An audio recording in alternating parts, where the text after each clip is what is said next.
So we're going to be talking about the energies of the injustices that are going on in the world and how many empaths, psychics, starseeds are being impacted by this energy, and steps you can take to overcome the density of this energy. So waiting for people to come on. And I don't know what the title of my thing says. Hey, how are you, Genevieve? Hi, Ashley. So, just waiting for more people to come on because the theme of today's talk, I'm walking my dog and just watching things unfolding, energetically speaking, and how this is impacting, how what's going on in the world is impacting empaths, psychics, starseeds, which you could be bundled all into one. If that makes sense.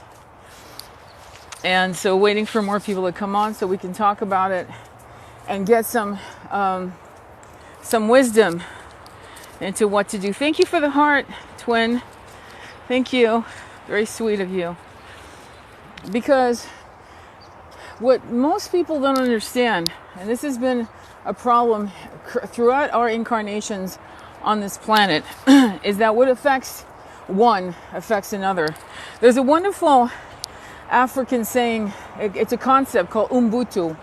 And I first heard it from a white South African who has incredible respect for the original Africans. I have to say that, but he's a white African. I forgot his name, but he's got white hair. He's a beautiful energy. And he talks about Ubuntu with incredible reverence. And Ubuntu goes like this. Ubuntu says, if one person is hurting, if one person is feeling ill in their skin, if one person feels like they're not important, if one person is in a deep, dark night of the soul, the whole village surrounds them to give them comfort and to give them sacred space and to help them. Because if one is not well, which goes completely against the old saying of that sometimes you sacrifice the one for the whole. There's an old saying, I don't know if you guys know it, I forgot exactly how it says, so if you want to type it out, that'd be awesome. But there's an old saying that says that it's good to sacrifice the one to save the many.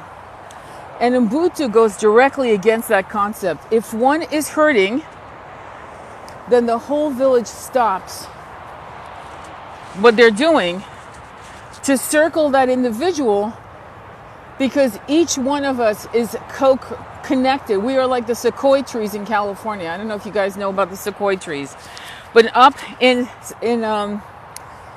California, Northern California, there are a set of sequoia trees. They're magnificent trees, and they all share one root system. All of them. They are highly connected to each other. They feel each other. They're finally talking about, science are finally saying that even trees feel, right, each other. In fact, many of us, you could say, I know it's going to sound very woohoo to us, it doesn't to me, but maybe to some of you, that we've been trees. And that's something I love about the Native Americans and the Celtic cultures in the ancient ways, is that they understood that everything had spirit. You can still believe in one source, energy, that created all of this, of course. But to still give obeisances to, say, Pachamama, planet Earth. So there's this interesting idea. Somebody typed this up. I love, what is that? Altars like that? Culture, gotcha. Hey, Tony, it's good to see you. And there's a level of probably a lot of you are feeling a sense of ill ease in your skin, your body. And I'm going to have to say it. I think, and I've been saying this in other lives, but I feel like really many of us are going through a DNA activation. The junk DNA that they're so fond to say. My God, do you remember in the old days, like 20 years ago, they used to say that our brains were cemented by the time we were 25. Look at the failures of 3D logic. Look at how we've changed. I think it was 25 years ago, We believe that the brain was cemented. Boom. At 25, you were fucked. If you didn't get your shit together by 25, you were fucked. And I started, I don't know if you guys know this, but I used to study speech pathology. And I remember hearing fascinating stories of people having traumatic brain injury and strokes of different kinds and or whatever, and how the brain would remap speech in another sector of the brain. And they couldn't understand it. And that's when we began to understand that the brain was plastic. In other words, you can actually reformulate. It's like Play-Doh. You can actually be whatever you want to be, think whatever you want to think. And the subtle brainwashing of TV programming, and that's been said hundreds of thousands, millions of times, is not a small thing to ignore. Even the music you listen to is important. So if you're feeling ill ease in your body, don't wait until there's a dis-ease in your body and start doing breath work. Jenna was talking about how she's studying with a wonderful woman and a group of people that are teaching breath. James Nestor wrote a book called Breath. My twin's been telling me for months to get serious about breath work. And so breath is going to calm your nervous system and get you recalibrated so that you can then work on your chakras to clear and clean them and charge them. And how you charge them is through a mantra, a Sanskrit mantra, which again, I'll repeat it in case some of you have never heard of it.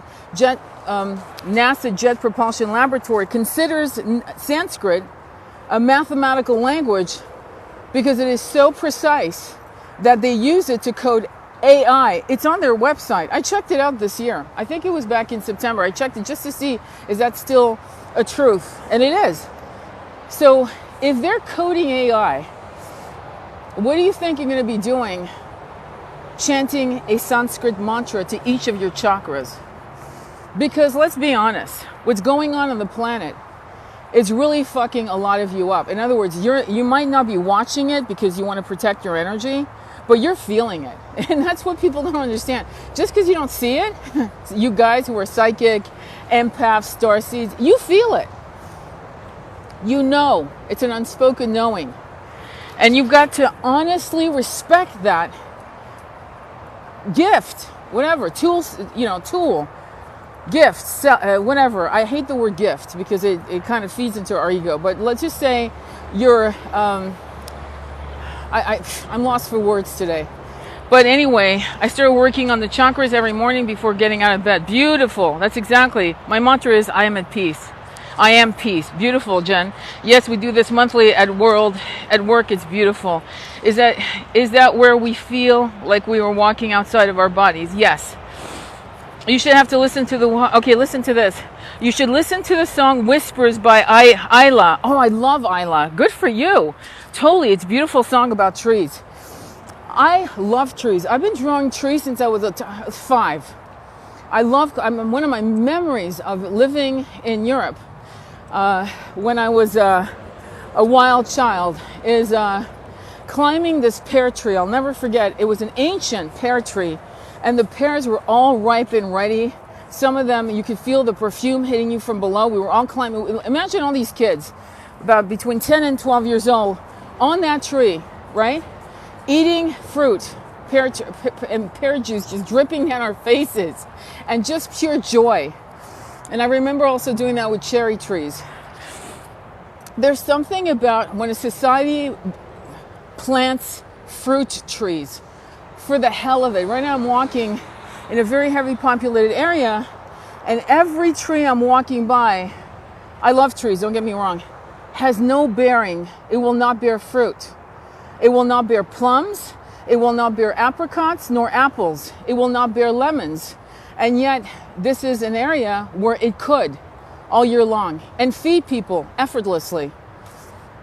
And people have to respect it. See, that's the other thing, is a lot of people will see things like that and abuse it. And we have to, again, go back to this concept of Ubuntu. Another level of Ubuntu is respecting. Take what you need. Don't be greedy. Don't take more than you need. Don't go taking from the trees and selling it for profit. Respect what is given. And this is something we have to kind of reformulate how we raise our next generation to respect. Take what you need, okay? I remember when I was very, very broke. Can you post some videos about how to clear the chakras? I have. It's under sex magic. And you scroll all the way down the tab of sex magic and other energy work. It's right there on my profile. And you scroll all the way down, you'll see a black couple with white hair. And it's all about chakras. I even have a story about why chakras have to be done a certain way. And I share a parable to illustrate that. So it's there. And it's something I send to my clients when I'm doing a reading for them. And I'll send them that because that's like a primer to understand how you work chakra, why you do chakras a certain way, how to do it, and so forth. Because I have a lot of Hindu, I don't know if you guys know this, I don't know if I mentioned it, but I have a lot of Hindu Stani clients who come to me and they were raised on mantras, right? And they were teased on they know chakras, believe me. But what they don't know, and again, I've been Hindu many, many incarnations. I have memories of myself in India as a woman, as a man. And probably so have you if you have a connection with India. But with that said, the mistake most people make is that they'll only work on their top chakras. Huge mistake. Holy fuck. What a bad mistake. Because if you're concentrating on your heart chakra and upwards, you've actually ignored the very foundation of your chakras. So I'm going to actually tell you a story of how I came across the Harappan Valley seals. They're seals, like S-E-A-L-S, seals, intanglio. Another word would be intanglio. Anyway, the Harappan Valley, also known as the Hindus Valley, was a civilization that thrived for 1,000 years. Hot and cold running water, very much like the Romans, and inexplicably they disappeared, very much like Pompeii, except Pompeii there was a volcano, right? And we know why it ended, because you have the remnants of it. So you saw bread in the oven, you saw meals still prepared, and that's exactly how they found the Harappan Valley. It was as if people had just disappeared. And my theory is that they did disappear. They went into 5D, and I'll tell you why. I'm going to tell you why. Because in those seals, they found seals of lions, bulls, and, those are usually the animals highly respected in the ancient world, was the lion and the bull. Anyway, in those seals were seals of men in yoga position, right? Legs crossed over with erections. And I remember printing those out. You can't find those anymore, by the way. Thank God I still have printings of those pages that I printed back in 2000. I'm not kidding, 2000, 2001. I was fascinated. I started doing a lot of my line drawings with Harappan text, but I was doing these priests with these erections cross-legged, and I was wondering, what the hell does that mean? And finally one day it hit me, oh shit, yes, the sexual energy is also the creativity, all located in the root chakra. And it was a message in these seals, like I think they found 2,000 seals. But in these seals was the kind of like the recipe for balance. And your root chakra, your sacral chakra, your Hara chakra, the belly button and so forth, had to be in alignment for these chakras to stand and remain standing, not collapsing like tower moments again and again. And that's when I realized, okay, this is how you do it. Do you watch Netflix Escaping Twin Flame? No, I haven't, because I got rid of Netflix, but I might actually do it because there's a second person mentioning it. But I did see Twin Flame Universe, and I believe that Escaping Twin Flames is, am I correct? Is it the same people that did that are the Twin Flame Universe? I forgot the people's names already, but I did a review. If you can look at it. I did part 1 and 2 of the review of the Twin Flame Universe debacle, and you gotta like stand strong and realize that there will always be naysayers on the twin flame. And again, what was interesting in this very badly done report by this Vanity Fair reporter, who I think I've lost respect for Vanity Fair. I used to love Vanity Fair, but I'm losing respect. I'm losing respect for Rolling Stones, because I don't know if you guys know this, but in the 70s, Rolling Stones would do articles on what was going on in Nicaragua, the wars there, the battles, the Civil War. and Honduras and those areas. I think it was definitely Nicaragua. And these magazines, when I was a kid, were very influential to me because they were speaking truth. But after seeing that they hired this female reporter who was very pragmatic in her approach, who wrote absolute one-sided bullshit on twin flames, I got irritated because a good reporter, at least is how I understand it, unless they're reporting things like what's going on in Gaza, which there's only one view, no offense, this is what you see, this is what there is. But when you're talking about a concept of twin flames, it's like talking about only one lens through polyamory. You would never just sell polyamory as the answer. You would also do a contrast of polyamory when it fails, not just when it doesn't fail, when it thrives. And those two realities are truth. They're real. Some people do really well with polyamory, and some people fail with polyamory. And with the twin flame story, what the journalist for Vanity Fair did is she saw only one point of view, that it was cultish, toxic, and so forth. And that's not how you do shit.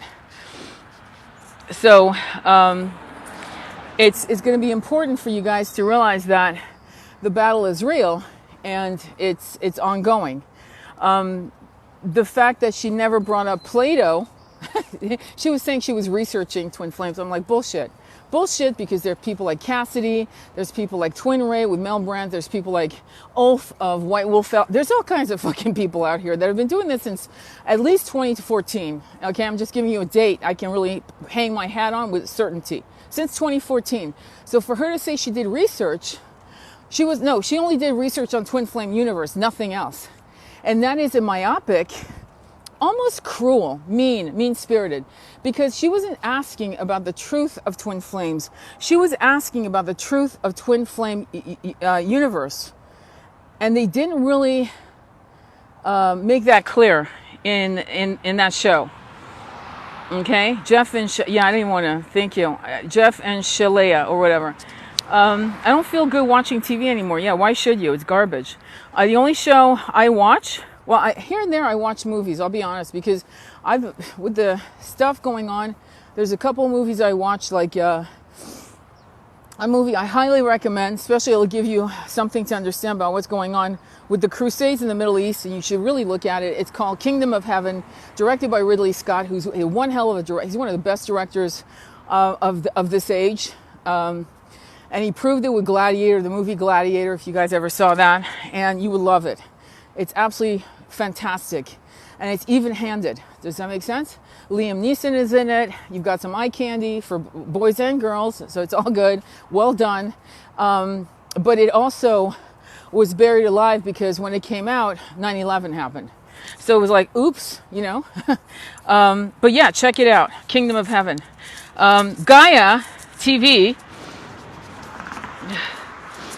Gaia TV, yeah, that's what Vistar says. Netflix has a show called Escaping Twin Flames. Yeah, we were just talking about it. You just stepped in, I got you. It triggers so much.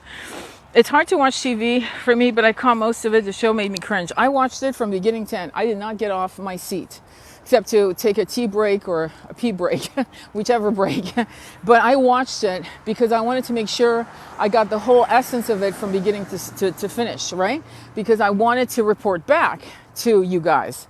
So I did a part 1 and 2 on my views on it, and it's not fucking, if you disagree with me, it's all good.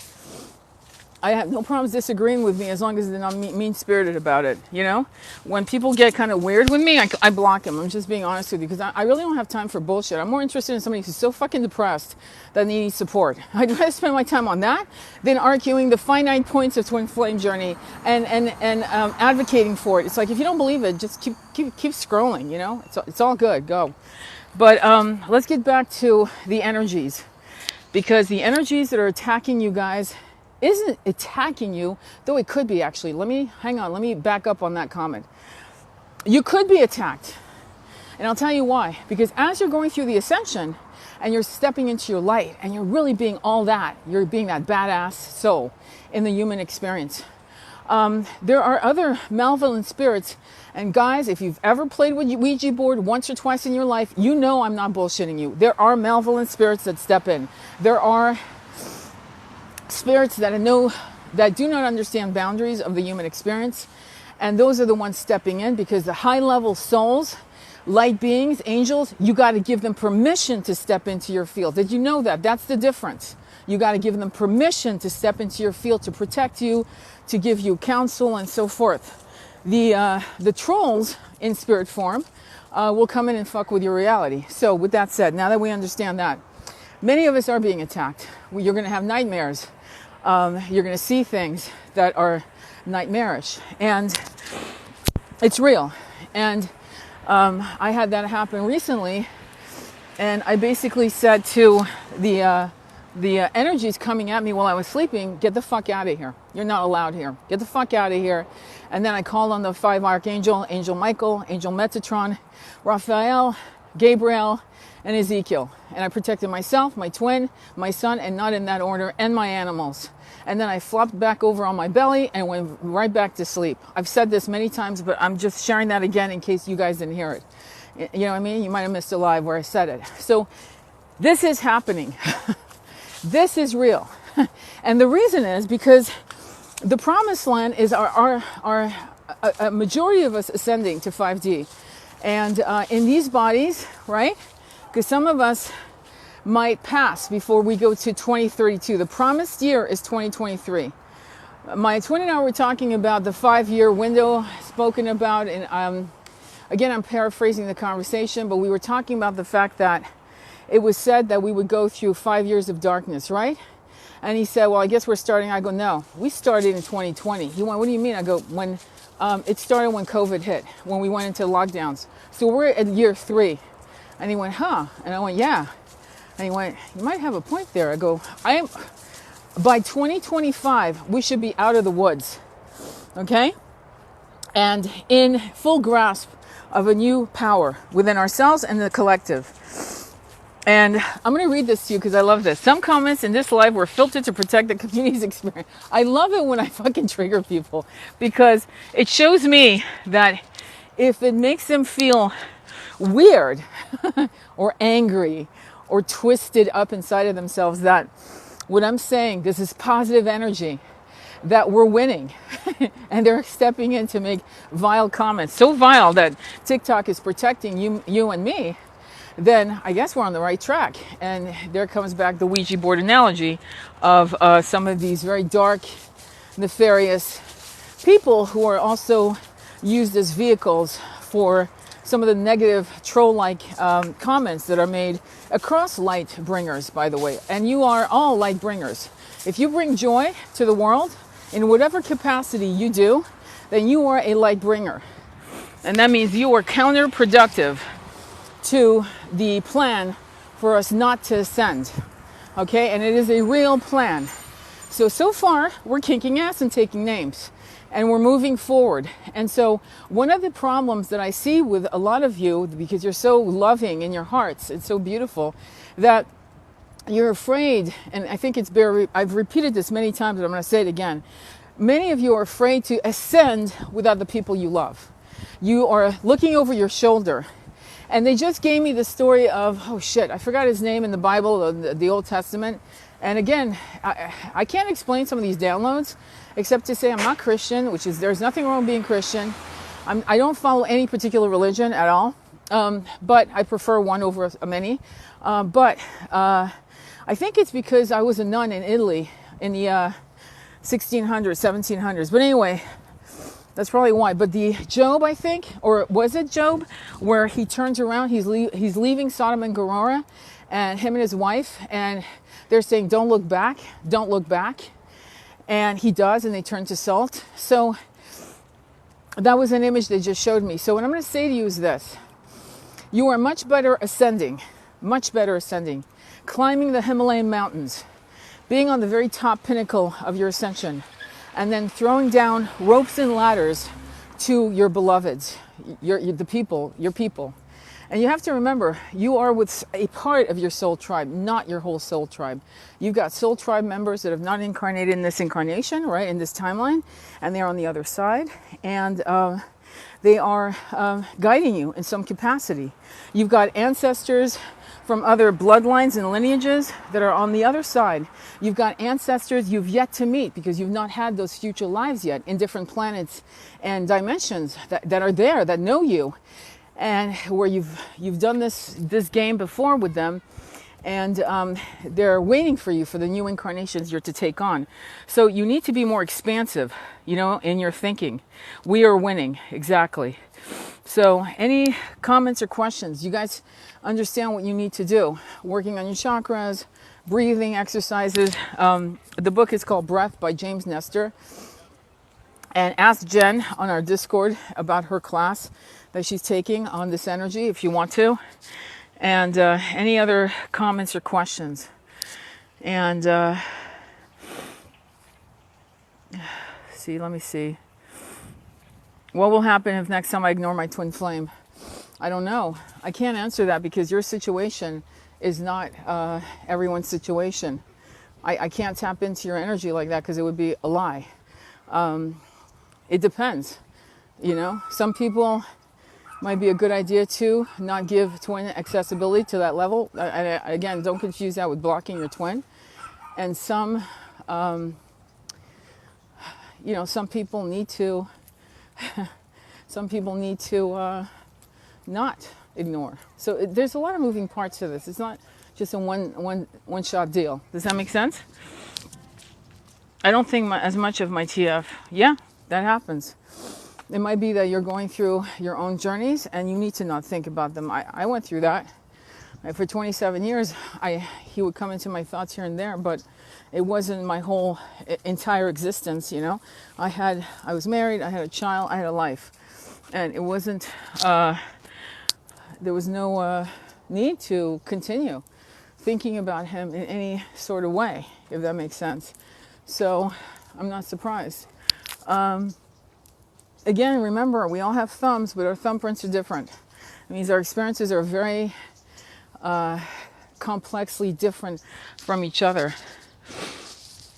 So that's what you need to understand, ultimately.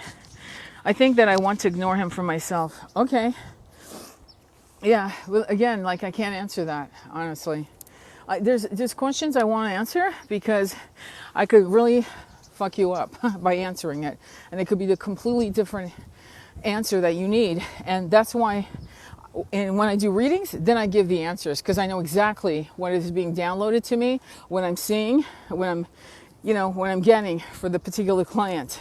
It's kind of like a doctor giving analysis on a person having a migraine on a live. The migraines could be dehydration or a brain tumor.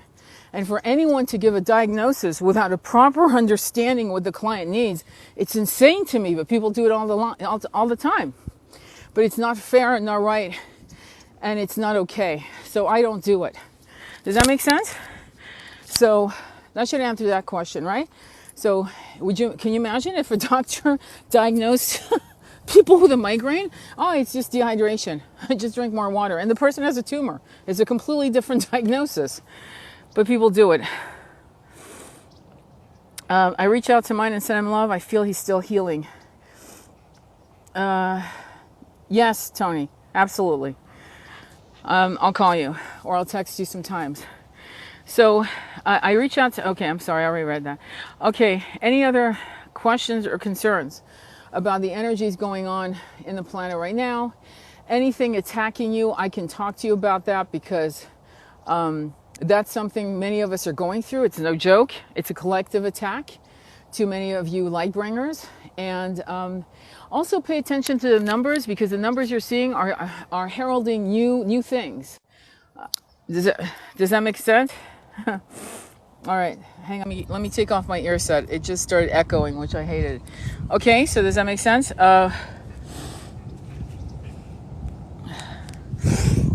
When we say they're mirroring, does that mean they miss us and are thinking about us as well? Yeah, quite often it can be true. Yes, it can be true. Quite often. Yes. And so Thank you, Jackie, for liking the live. So feel free to invite other people to watch the live, because they might need to know that there's another way to deal with the energy and the frequency. But you don't have to like get bent out of shape whenever there's a new moon or an eclipse or whatever. I think people panic. It's almost like an ancient, like we're acting sometimes like 2,000-3,000 years ago when we would freak out over an eclipse or whatever. Don't freak out. You know that some of you might see 555, which is a number of change. And you've got to embrace it. Are you the one from the documentary? Oh, hell no. Which documentary? Hell no. The Twin Flame Universe? You mean the one that wrote didn't write a review, that did 2 videos on the documentary on the Twin Flame debacle that they had to finally call a cult? I'm the one who did the reviews. 444, 3x4, is the sacrifice and the victim. And so there's a choice. Numerology is really interesting, because if you look at the double digit, that's where the meat and potatoes is. It's in the double digits, not in the, like, so for example, there are 4 digits, obviously I'm not stupid, but 3 times 4 is 12. 12 is sacrifice and the victim in Kabbalah numerology, okay? So you have the choice of being 12, which is that, seesaw of BS. Or you can be 3. And 3 is the number, single compound number that speaks of the triad, which speaks of the balance between the mind, the soul, and the body. And this is going to be extremely difficult for many of us. I'm struggling with my own. Mine is body. Mine is, I don't know what has been happening, but my body has been feeling very unhinged for a month. And I actually, honestly, I'm starting to realize it's because of what happened. I'm going to be blunt. I don't give, what's going on with Gaza. That has my body, like I can't sit still in my body. So what I do when I meditate now, because I can't, is I go right into rocking back and forth or sideways, or putting my arms above my head like I'm a flamenco dancer, a belly dancer, because I need to let my body express itself while I go into meditation, which is, by the way, I took a meditation class. I know that sounds like crazy, but it was an incredible meditation, because the body is part of the expression of what you're going through. That's why some of my clients, I've been actually referring them to Reginald Ray of Meditating with the Body, and he's a somatic healer and coach, and he's amazing. Me too, ever since I got the download about Gaza. Exactly, Paperclip 6, it's all about, I thought this is about twin flames. Sweetie Pie, this is about twin flames, and this is why twin flames are failing. Every single piece of what is happening on this planet is not about great sex with your twin or connection with your twin.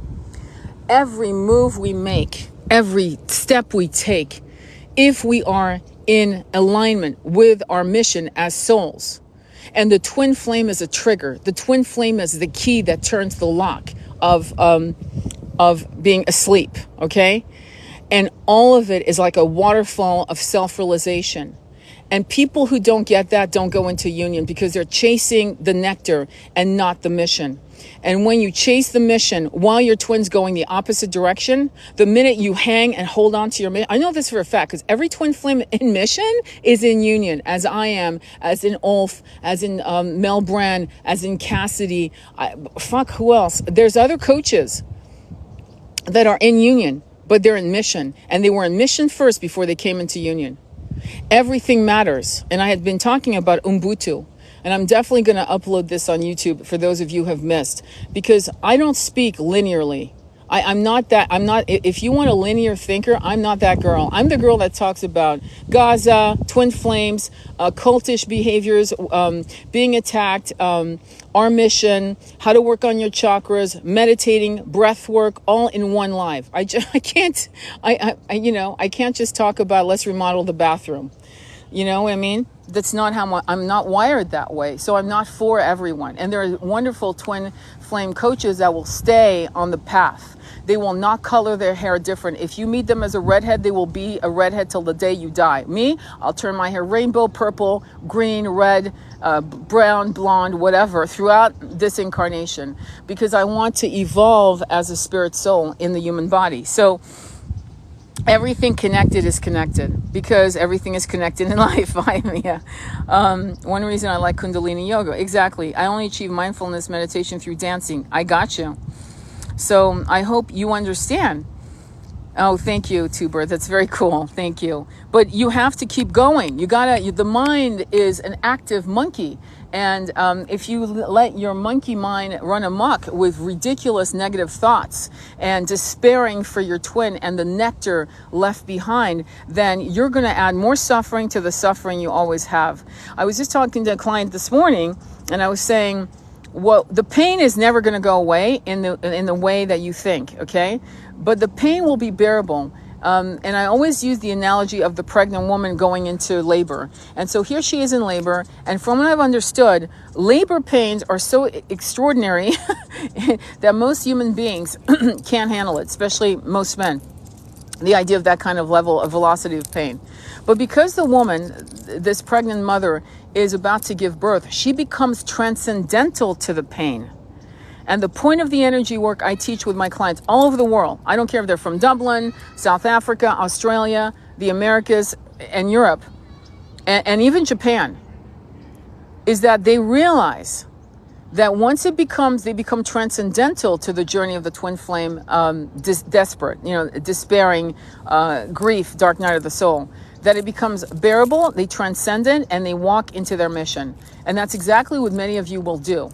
Many of you won't, actually. Many of you will still believe in the Ken and Barbie story, which is sold. And those creators, not to put them down, are making a killing. This is why they did Twin Flame University to show how easily people are led into cults, into systems that promise the moon in your hands within a 12-month period if you do what they tell you to do, and if you pay them what they tell you to pay them, right? So that's a dangerous mix. And every religion, including spirituality, has charlatans, and they are all over. It's really not the religions or the spirituality concept that are the problem. It's the people that have no integrity. What can I tell you? And some of them are super talented. They'll tell you your cat's name is Nestor and he's black and white, and suddenly the person just collapses into, oh my God, this person is incredible. They're the real thing. Yeah, they are the real thing, but that doesn't mean they know what they're doing. I separated from my twin and I don't feel her anymore. That can happen. That can totally happen. And I'll tell you why that happens. Because the energies is that for now, the walls, the universe has basically said, yeah, let's separate them. They're not getting it. They've been activated. They have shit to do, and they can't focus on each other right now. And so the light is turned off for many twins. It happened to me. I met my twin at 18. He was 33. We had a couple in and out connections, letters passed, phone calls passed, and then silence. And I created the silence. I was the runner for 27 years. And for 27 years, I'd feel him here and there, nothing bad, nothing incredible. And then one day, I'm sitting in a park with kids laughing and playing. And one day I was sitting in my meditation and I was working on my throat chakra, okay? I'd done all my chakras and I was in my throat chakra. And at the throat chakra, I suddenly saw him walking through blue lights, throat chakra is blue. And he was walking as if he was walking in the desert. Now, mind you, my twin is Irish, okay? And he was wearing Arabic garb, the headdress and the robe, white robe, like what Jesus would have worn, a beautiful robe. And it was blowing in the wind. And I passed it, he crossed over. So I was in my late 30s and I went to a tarot reader, because in those days I couldn't read for myself. I hadn't learn how to do it for myself. So I went to this reader and she went, oh no, he lives across the oceans and he's coming towards you. And that's exactly what happened literally a year later. So did you see what I said? So 27 years of silence, because he had shit to do, I had shit to do, we had stuff to learn about ourselves. And then still, when we came into the first union, we had so much garbage, so much. Yes, we're in union.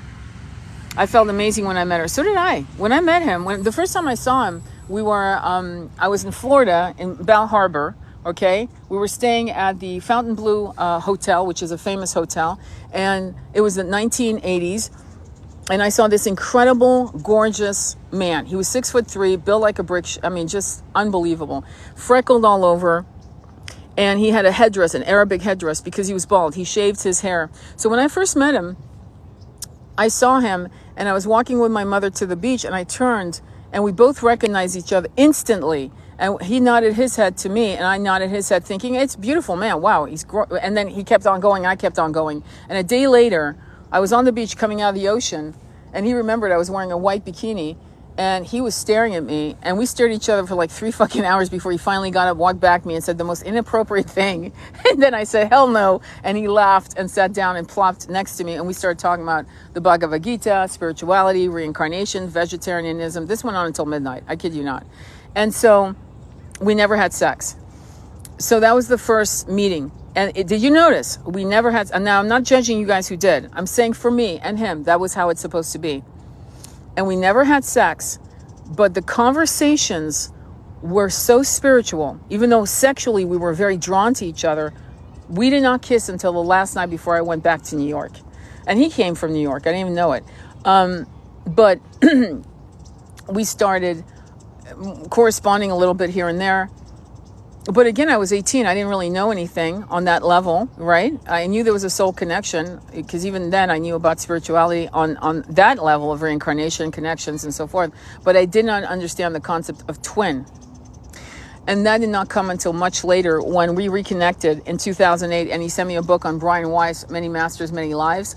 And he said, you're my soulmate. That was the word he could say. Because again, twin, And it's a big deal, twin. To call someone twin is a big bloody deal. It's not something you take lightly.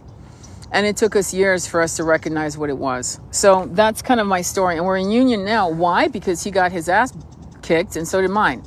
And we were ground to dust many, many times until we finally were, I'm not going to lie and say we don't have an ego. Of course we do. But we're so soft with each other. It's insane. He and I say things to each other. We were waiting decades to say to each other, and probably lifetimes to say to each other. So we're finally there. So it's interesting. And the impossible became possible. I started doing, when I did ayahuasca, in the last ayahuasca that I did, Pachamama came to me, and Pachamama and my twin were talking to me. She would take her turn, then he would take his turn. And I was sure at that point, because we were in union, that we were going to be and stay in union, because I kept hearing her saying, you have a choice. And I'm not going to get too much into details because it is kind of personal on my own journey. So I'm not going to go into it because there's a lot of mystical aspects to it. But what she did say to me is that for us to reach, the word she used was Shambhala, which is in terms heaven or heavenly planet, was that you had to have self-love. Now, we've all heard that. But the beautiful thing about doing ayahuasca is that Pachamama taught me how unconditional love felt and tasted like in a real way. Every cell in my body understood it. And sometimes you can't give yourself something you've never seen, right? Or felt. And so because I felt it from her as the giver, I was able to learn how to give it to myself. That's not to say I'm not frustrated sometimes with my body, my mind, and so forth. I'm not going to lie to you, and I'm not walking on water, okay?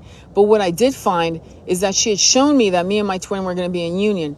Okay, that was in 2019. 2020 came, and shit started happening with the lockdowns, and the stress was unbelievable. The grief for all of us, I'm sure, the grief, the stress, all of that awakening started happening for many of you.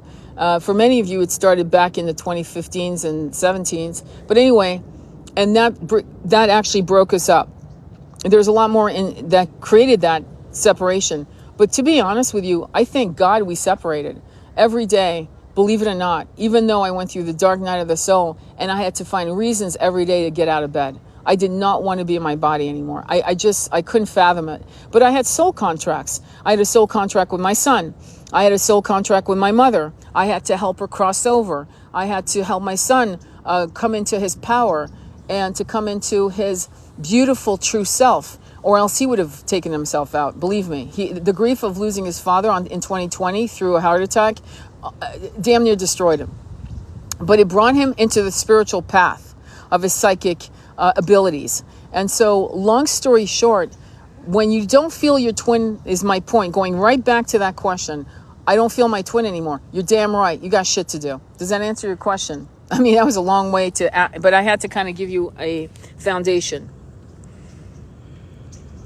Tony, I started to read The Untethered Soul. I love it so far. It's a hell of a book. It was collective. A lot of people meet their twins. Let me see. Not as many as you think, by the way. Don't think there's that many twins out there. But is it that for such an intense psychedelic experience you have to feel the calling for it? You have to feel the calling for it. I felt the calling for it when I was 17, when I read the book The Doors of Perception by Aldous Huxley. And so I read The Doors of Perception like 10 or 20 times.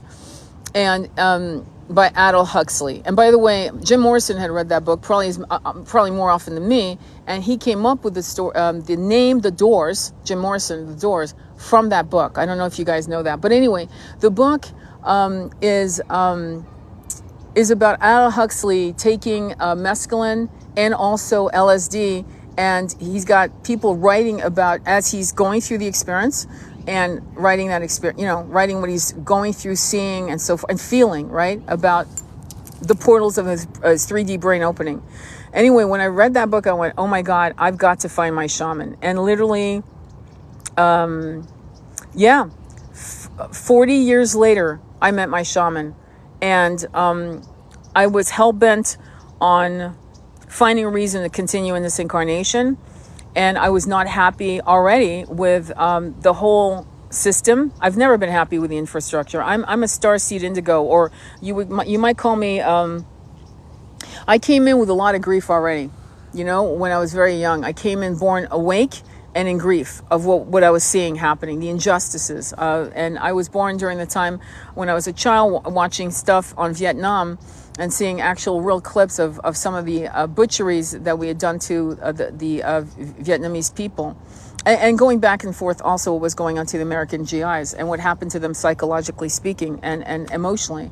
It destroyed a whole generation of people. I'm just saying, that's how brutal these issues of war and do to us and the collective. We are sequoia trees, if you guys know what I'm saying, if you were on the top of this live. So when you meet your shaman, you'll know. It's not something you choose on the internet. It's something that's guided. It's a word of mouth. It's you telling a friend who knows a friend who did ayahuasca, who tells you, yeah, I did it in Peru, but I know this person. That's exactly what happened to me. I was interviewing shamans in Peru. I was interviewing people in South America, Brazil. Found a wonderful place in Brazil that I really thought was cool, but it was bloody expensive, and it was a 24-hour ride. And find my shaman. And I looked into her eyes, and I knew, and she knew me. We were sisters, equal sisters, and I was ready. And I remember she knew my background. She knew what had happened. Blah blah blah. And I remember when I took my third cup, and then I was sobbing and vomiting, doing the whole thing. And holy fuck, it was amazing. It was on a full moon, by the way, and it was late October, and in 2018, and long story short, I went for my fourth and final cup, and I remember looking into my eyes, and I gave her that incredible gaze, hard gaze, give it to me. I want to slam the shit out of this fucking monkey mind. I am so sick of being brainwashed. I'm so sick of being conditioned in fear. I'm so sick of feeling heartbroken, powerless. I want power. I want power. I want to reset myself back to zero. I was intense. So I took the fourth cup. And when I was vomiting, it was interesting because that was what was happening to my little shaman buddy, who I looked like her auntie. After the journey, the first, 24 hours, we took pictures of each other and, selfies of her and I sitting together, heads together. And we looked not only like sisters or auntie and little niece, but we looked like we were scrubbed clean, and we looked like we were 12 years old in our eyes. Our eyes looked innocent. It was unbelievable. It was as if we had been scrubbed clean. But I remember we were both vomiting black, like this dark, tarish gunk. And I kid you not. And the thing is, I never got to really see it with my own 3D eyes because they kept cleaning us and moving the beautiful little baskets they had created for us to, relieve ourselves in. And but it looked like smoky black ink. I kid you not. Oh, great. Violation warning. So apparently I'm saying something wrong. And so whoever is not in line with what I'm saying, there's a thing called scrolling. So please scroll, because I'm sharing something very powerful that is healing people all across the planet. Doors of Perception. Thanks for the name of the other book. What's the name of the other book? The other book is called The Untethered Soul by Michael Singer. That's the other book. Also, listen, if you guys want to listen to me more unhinged and more into it, because I really don't like being, edited or whatever, why don't you join our Discord? Jen, is there any way you can share the Discord with the group here? Because we have a Discord where we could do lives, and also I'm going to start doing a Patreon so that I can speak to you about this kind of knowledge that you apparently many of you need to listen to. Okay, so join the Discord, number one, and that's going to give you, when I get my Patreon up, I'll make sure that it's yes, please, Discord. Yeah, I'll be joining you. Thank you. Yes, please join the Discord, because and then I'll when I've got the Patreon up, I'll let you know, because I want to start doing Zoom classes, and at a very nominal fee. And you guys can vote as to what is affordable, and because unfortunately I hate to say that, but also I want to talk about things that I just got a warning, and I don't like that. I want to be able to tell you my experiences so you can actually educate yourself as to if it's right for you or not. This kind of healing modality is very important for you to make decisions, because there's also divine appointments with the right shaman, divine timing to meet yourself again, to recalibrate yourself. There are divine things, and I want to make sure that you're doing it. Do you go live on Discord? Sometimes. I've only done it once, and it was cool. It was fun, and we could hear each other talk, by the way. That was really cool. So, but I want to do a Patreon, because I want to upload certain longer guided meditations. And I've been remiss. I've been promising all kinds of stuff for a long time, and I think it's time for me to get to going. Jen just shared the Discord. It's also on my profile page, and you guys can look at that. And yeah, we'll definitely do Zoom. Discord link is pinned. Jen says Discord link is pinned. I just finished 5 months of helping my twin soul. Maybe. Yeah, cool. I'm sure you have. Don't say maybe. But yeah, let's look at doing a Zoom, and let's look at, I'm just thinking, because I've got some hypnotherapy sessions I'm doing, and it's really intense. I'm a past life regressionist, so I do hypnotherapy sessions, right? And I don't do more than 2 in one day, because they're so intense. And usually then I'm blown out, like I'm totally blown out, like I can't do anything else. So that's why I'm doing a lot more lives right now, because in the next 2 weeks, I'm going to be doing a lot of hypnotherapy sessions. And so I want to make sure. Moderator pinned a comment. Okay. It's also on my profile page. I look at Patreon for you also, Spotify also. Yes. Well, I have a Spotify, but there's something about, it's weird too. And I don't know what it is about you guys' energy, but it's something about, even though we're not exchanging dialogue, it's something about your presence and your energy and frequency that's hitting me in such a way that's directing traffic as to what I'm going to talk about. Like I usually don't plan it. Do you have a group on FB? Not really, because I don't like Zuckerberg. So I'm trying to stay away from that. I prefer doing Patreon and making it approachable, right? And keeping it. I'm even thinking of doing this, and I'd love to get your vote. I'm even thinking of getting a level on Patreon, which it's $108. Listen to why. Because on $108, you get everything plus a reading. You get a reading once a month. Plus you get the extra guided meditation. You get all of that good stuff. And yeah. So if you think this would be a good investment, then you might want to consider that. Great. There's a dog on the loose, and he's got a muzzle, and he's running his... And this kid, oh my God. Anyway, it's like Dramaville. So let me know if you think this is a good idea. I'm not here to price gouge anyone, but the Patreon, I think I'm going to do it at $5.99, which many of you are, I'm so grateful to you, are following me, on TikTok. You guys are twins. You guys are actually, you've got the banner twin, and that means that you are a subscriber, and I'd like to move you guys over to Patreon. How would you like that? Same price. And then we, I don't know if Patreon we can do live. I believe we can, because I was talking to Nick Cage stunt double, Shay, and she does that. She does lives. And the reason why she went on to Patreon is because she can speak unhinged. So yeah, let's do it. Okay, cool. So I'm going to go ahead and get off my chilalis and get that going, and then we'll go from there, okay?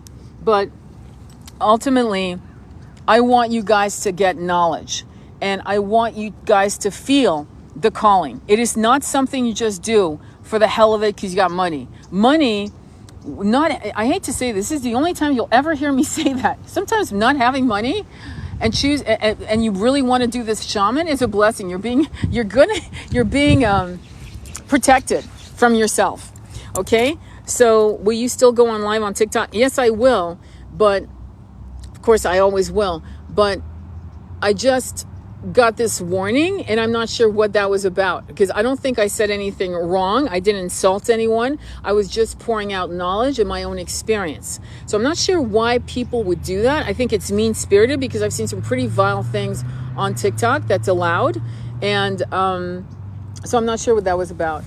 But it's again, that's what's making me make a decision to go on Patreon, so we can move and into higher knowledge and sharing, badass light wisdom, and I don't want to be told. I'm not 12, you know what I mean? You're not putting your finger and taking me to go to your corner, go to your room. No, not okay. So sometimes I hear you, but I'm still not jazzed about it, because I want to be able to make sure that you guys don't get hustled, because there's charlatans out there. There's a particular place in Costa Rica, and I know that for a fact, because not only that I read articles about it, but I have a particular client who got harmed going to this particular place, and they take like 100 people a week. That's not a real shaman situation at all. And I'm not going to tell you on this TikTok what it is, who it is, but on a Patreon or I will totally let you know, because I want you to know what not to do or who not to talk to. I have a pretty nice familia in this group, because once you do this kind of work, or once you've experienced with the right shamans, they become, a lot of the people you'll meet become your family for life. In other words, you don't lose contact of each other. Yeah, you'll out of 30 people, 2 people will be your blood people, your soul tribe, but you can always call one of them. It doesn't matter if you don't talk to them for years. You can call them and go, hey, remember I did blah, blah, blah. Oh, yeah. Who's the shaman that you went to the last time? Because some of these people are in their 20s and 30s, and they are experiencing various medicines going to different places. Not because they're trying to experience it, but they're trying to experience it themselves in different environments, with different peoples, with different shamans, to get new resets and new downloads. But sometimes you can overdo it. You know what I mean? I would like that. Great. So that's why I'm talking about it. Hello, by the way. Thank you, Jake. A real shaman situation. Nice. No true Scotsman fallacy. You can't say that. I love Scotsmen and Scotswomen and Scots people. I have a real connection with the Celts. And it started with my love of Asterix and Obelix, which I was reading when I was a little girl, which is about the Gauls. And then it kind of poured because of the Druids, the Druidic stories in Asterix and Obelix. And then I stepped into Irish culture when I was 19. And I didn't even know, excuse me, that my twin was an Irishman. I want to join the Discord. Go for it. It's there. You're my only go-to person. Oh, you're so sweet. Thank you. I only have one healer. When I used to go into my hypnotherapy, I had met a hypnotherapist who was called Lori Barnes. I have her on my website. If you guys are in Southern California, she's amazing. And I found her, and I was about 32 years old, and I was broke, and I held onto her card for like a year, and I went to her, and she said, just make payments to me. And that's exactly what I did. And so I did a 2-hour session with her. I was looking at a past life regression, and instead I dealt with, my soul didn't want to hear anything about past lives. And my soul said, yeah, I don't think so. The portals are close to you on past lives. We're going to be talking about what happened to you when you were 18 months to 2 years old, which was traumatic stuff, which I won't discuss here because God knows I could get banned. God forbid you guys learn something from my experiences. But anyway, moving on. And that's what happened. After that, whenever I had a problem, I would go to her, like with anxiety, or I used to have super panic attacks, like you wouldn't believe, in my late 30s, like you wouldn't believe. And that's when I started learning how to get back into my meditation and chanting mantras. And I don't have panic attacks. I don't have panic attacks at all. Yeah, you're my only go-to person as well. I trust what you say and how you say it. Oh, you're so sweet. Her name again? Her name again. What did I miss, my love? Pedrita, what name? Because I'm missing something. I want to join your Jen. Well, she just pinned it also. Do you think the two are connected? Do you think the twin flame journey is about manifestation? Yes, it is. Because when two twin flames get together, okay, they are a powerhouse. You know what I'm saying? They are a powerhouse. And I did a video. You'll see it. You'll see a blonde couple. It's a lot of yellow. Look under my twin flame tab. And it's about how twin flames manifest. And I'm going to tell you a sad story. But it's a really cool story about how we manifest. Me and my twin manifest like crazy. He was living in a little town in Northern California. And I was living up in a little town in Northern California that was an hour away. And we would meet back and forth. And we needed that space. I was doing shaman work up in the mountains with womb healing and so forth. Long story short, there was a cat he wanted me to see.